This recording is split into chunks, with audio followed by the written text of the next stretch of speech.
Okay, so I always go here. Mm-hmm. I make sure the person's the owner because sometimes it might not be. Oh my God, look, I just realized my last name. I have to change that. And then I look at the value of their home. Mm-hmm. I always print this out for my appointments. Mm-hmm. And I'm like, okay, when did they last sell it? Whatever. Mm-hmm. So then once I print this, my next step is I go to Netris. I search comps. So for comps, let me see.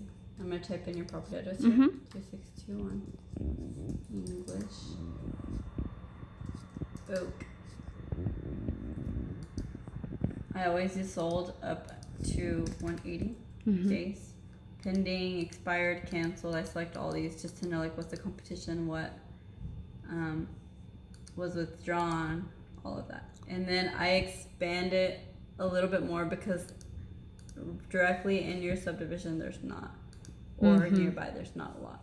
Mm-hmm. So I go out a little bit more. Sometimes I do the subdivision, which is this, Mm-hmm. or I focus on that. So I'm gonna do results. It's gonna show me. So I'm gonna switch it to the subdivisions here, Mm-hmm. so I can be only in yours Mhm. because subdivisions have a lot to do with Getting a true value. Mm-hmm. So I'm going to look. It looks like you have 4 beds, correct? Mm-hmm. 2 baths, Mm-hmm. 20 to 40 square feet. Mm-hmm. You're built, whatever. And then I look here. Okay, this is the first one with 4 beds. 23. That's about your. Mm-hmm. And then I look at these other 3. So I like select. And then I look at the actives too.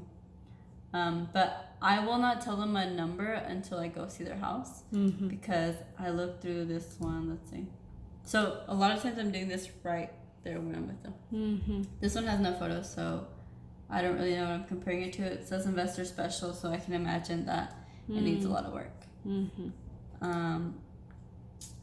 And then this one looks like that. So I look, cool. Does it look like yours? Yes, no.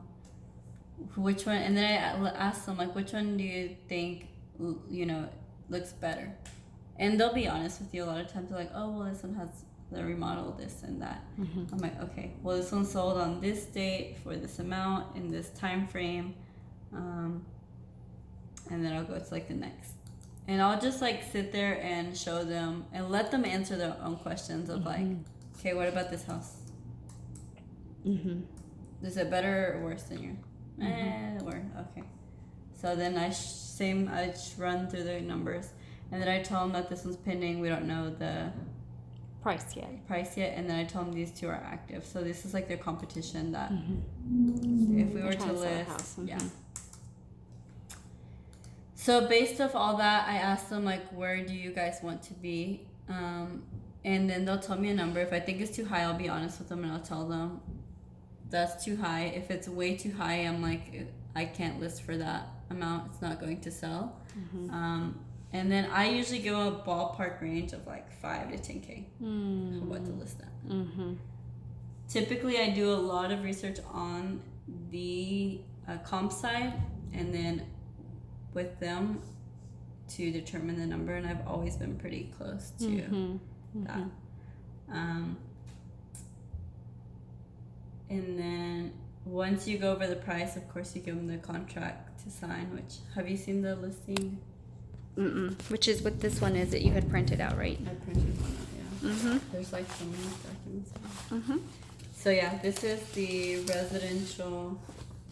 This is this. Mm-hmm. So if I was filled your out. client, like walk me through. So I already have this filled out. Right. I already have your name, this, this, and this. My brokerage information, your plot block. And I just kind of like go through here. Is there anything you want to keep in the house? Like the cameras that are attached, maybe a mount, maybe a chandelier. If so, we have to put it in here. Is it part of a HOA? Yes or no? Usually I know based on. I always list like 6 months out. This is the list price that we don't know until we're there, so that's why I left it blank. And then I usually start the day I meet them, and then I'll push it back like 6 months. And then this is the commission. So I did 5% for them because they already bought something from me.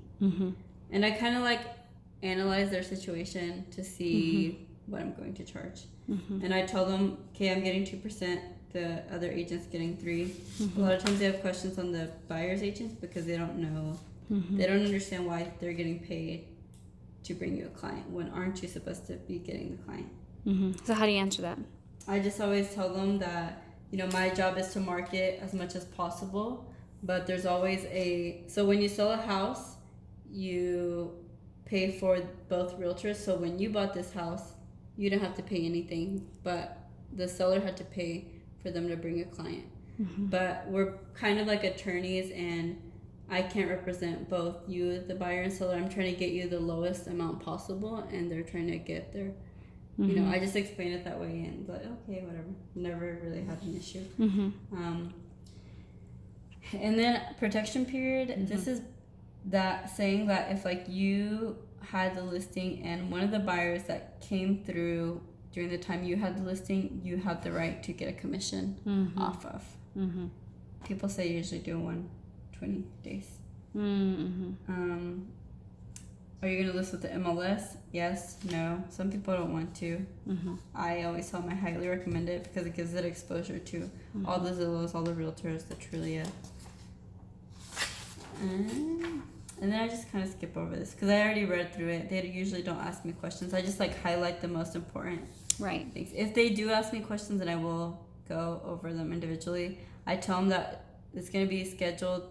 Their listing is going to be through CSS, and CSS is going to text them to approve or not approve an appointment. So like be attentive of your phone. Like if someone requests an appointment, it's going to go to you. So do they have to set up a profile for that? No. You set it all up yourself on CSS. Oh, so you do it for the client? Yeah. And then they just get a message. Okay. And then this is just saying that the other broker is going to get 3%. This is just saying that we could do intermediary, which is represent both sides. Typically, brokerages don't allow that, but we still have to check it because it is legal in Texas.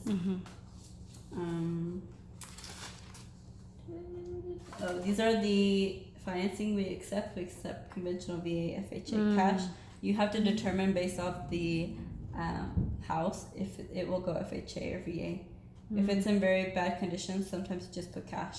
So you'll see some listings that are only cash deals. And now this part, how did you learn like which is the best or which ones are allowable? You just, over time, your lender's like, no, that won't go FHA, that won't go VA.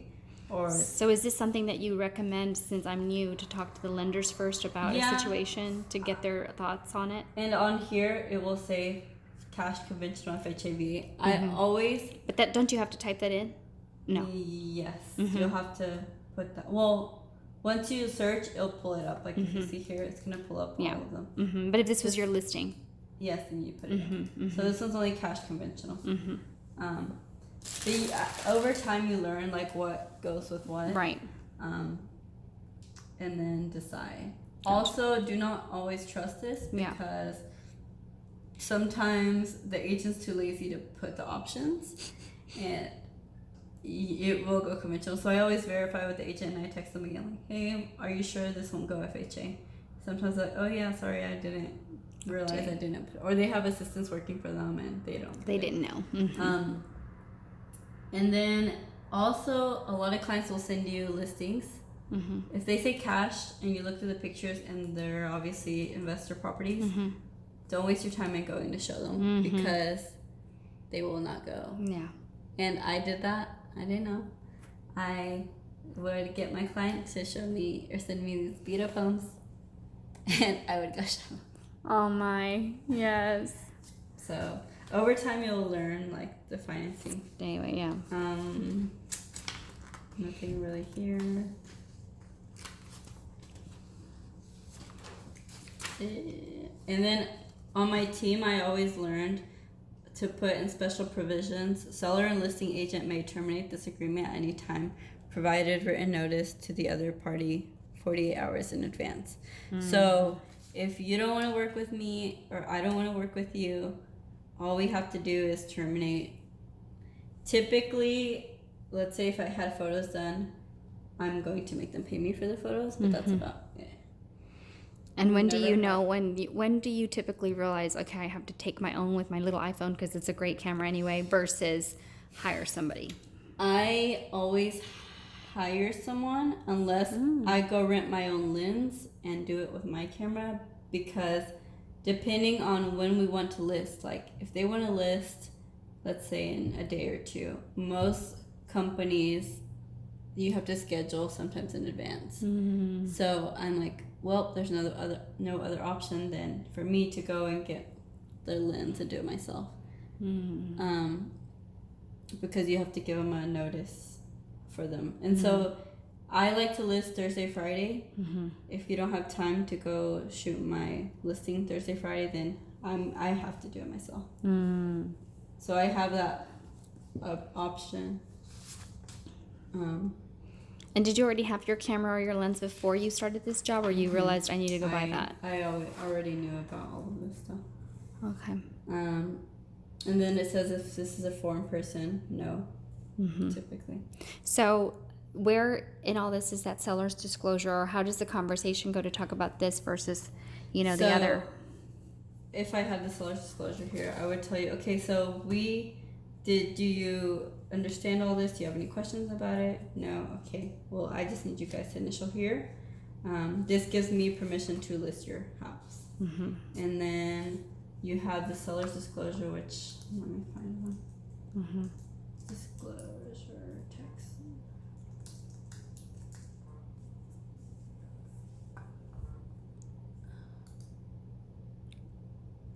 I always tell them, this is your homework. I'm going to leave it behind. And you guys need to fill it out. Basically, I run through it. I'm like, here's the property address. Put that in. Are you guys occupying the property? Yes, no. How long? 10 years. Cool. And then I go through here. I'm like, okay, so you're going to look through your property, decide if it has these things or not. And if you don't know what that is, just put a no. Like, it's not a big deal. And I do tell them, most people, this is like the area they get sued for the most, or the document that gets sued for the most. So make sure you're honest about what you say. I had a listing. One of my best friends from, she was like my mentor teacher. We listed the house. It wouldn't sell. She had it with another realtor before, like price crazy high. So it made us look bad because we dropped like $100K. But they were her property management company or whatever. We filled this out.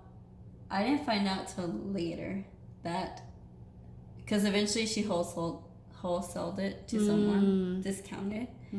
And my friend, it's a small world, but my friend, because I was trying to get him to offer a wholesale offer to her, and he was like, I think I've seen that property before.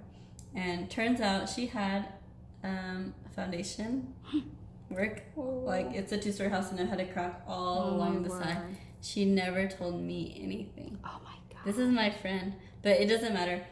She wholesaled it.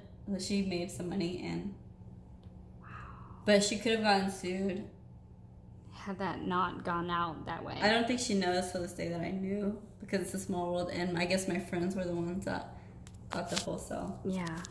But yeah.